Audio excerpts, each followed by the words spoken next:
So, as we talked about the wonderful, unique things about the CSU system, and you find out that there's 23 CSU systems that is options for us to apply to.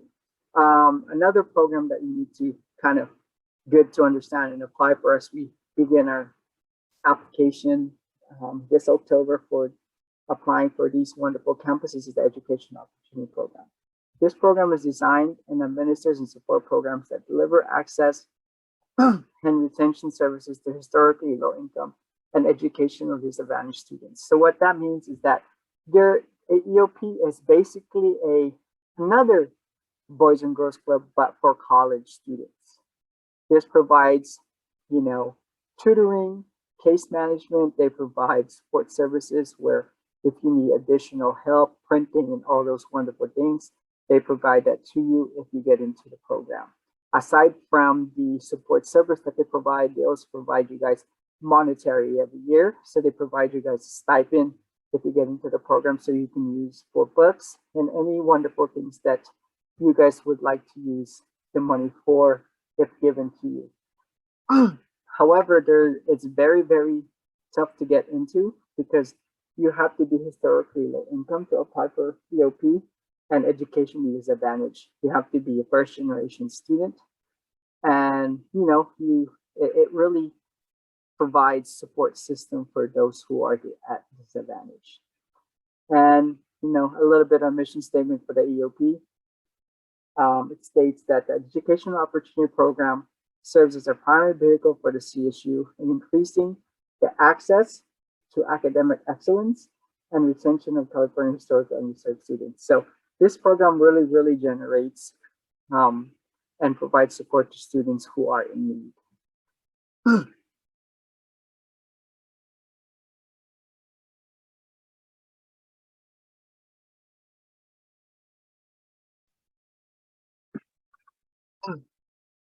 So as we move on, so before we start, and so we can, and to learn more about the CSU, we have 23 CSUs, but within these CSUs, we have what we call impaction.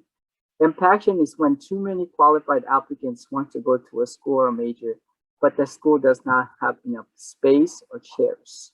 So what this means is that, yes, there are a lot of CSUs, but for the most part, a lot of these CSUs, because there's so many students applying that, the more competitive schools have higher impactions when it comes to majors in the school.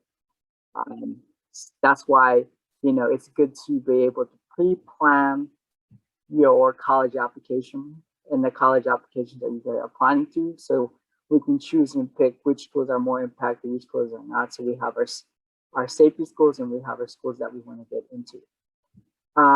Keep in mind that the CSU admits based on GPA and SAT.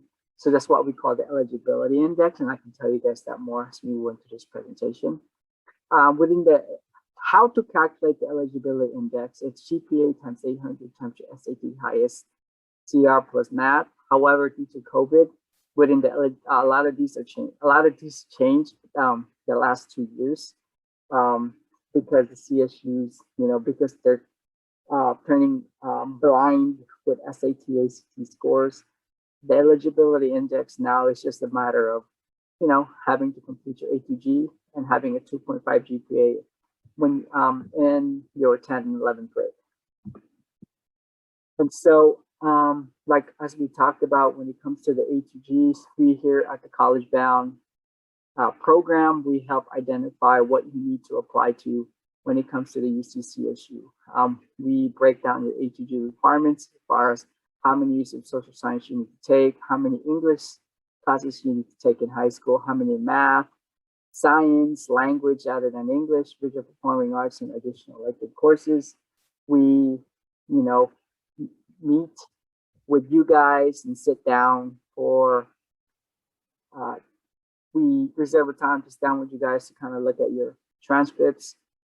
We do a breakdown of your A2Gs, determining which courses you passed, which courses you didn't. Hopefully you guys are not failing some of your A2G courses so we don't have to go back. And we take these courses before applying this October 1st. But, we do these things, we fill these things up for you guys, making sure that you're okay and good and have the right GPA to graduate high school and be college application this October. In addition to the 4-year plan that I showed you guys, we also do a different sheet where we do an actual A to G breakdown, breaking down the different social sciences, English classes, mathematics that you guys choose. As you guys can see here, this student in 9th grade took honors world history. She got 2 A's, and in 10th grade she took AP European history, and he got straight A's in 11th grade AP US, and so on in 9th grade taking Principal American Democracy. And then in English, he took Honors English Arts AB, got straight A's, Honors English AB in 10th grade. In 11th grade, took AP English and AP English Lit. So, most of us as case managers, sometimes we also, instead of, other than completing your ATGs, we make sure to push you guys to be competitive and take those AP courses, because it really looks good in your application when it comes to applying for college, not just the CSUs or the UCs, but for private college when you guys are applying. It just really builds that whole application process. And you also want to make sure that we maximize these courses. As you guys can see, that this student every year is taking courses within these subject courses, right? You want to make sure that you guys are not taking your time or taking a different classes outside the ATG, because we want to be able to maximize. This student has taken 3 years of government, 3.5 years of government, taken 4 years of history, has taken 4 years of math, taking geometry, algebra, pre-calc, and statistics. So maximizing mathematics, maximizing the science courses. She's taking honors bio, honors chemistry, physics, and AP bio. So we want to make sure as your case managers that you're not just graduating high school, but you're graduating high school, maximizing the courses that you can take to make sure that you're highly competitive when it comes to the CSU system. CSU system and any other college system